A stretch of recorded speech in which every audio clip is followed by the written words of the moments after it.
More than 11,000 polling stations opened on Sunday to receive many of the 36 million registered voters in Colombia casting votes in the presidential runoff. It's the first presidential election since a peace deal was reached with the FARC, the nation's largest guerrilla group. Colombian President Juan Manuel Santos did not endorse any candidate in the controversial election. Instead, he called for voters to perform their civic duty.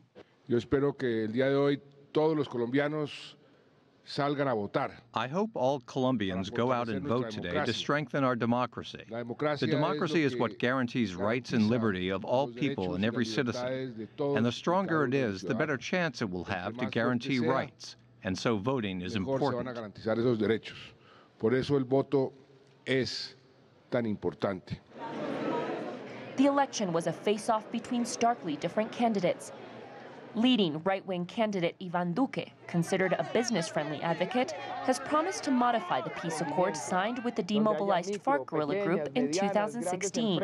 And left-wing former mayor Gustavo Petro has promised to overhaul Colombia's economy by gradually eliminating the need for oil and coal, the country's top exports, in exchange for clean energy sources. At the polling stations, voters spoke passionately about the elections. Quisiera unir más el país. No necesitamos polarizar más el país.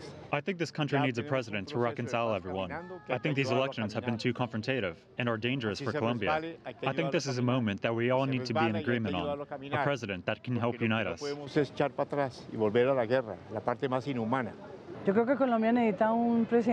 I hope that the candidates would unite this country more. We don't need to polarize this country anymore. We have a peace agreement that we need to help move along. We cannot fall back to war.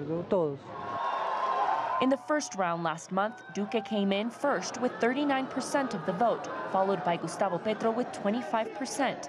In the second round, the deciding factor may be the voters who chose the losing centrist candidate, Sergio Fajardo, who came in a close third with about 23% of the vote. While Fajardo has promised a blank vote in protest, his followers will have to decide if they do the same or move far left with Petro or far right with Duque.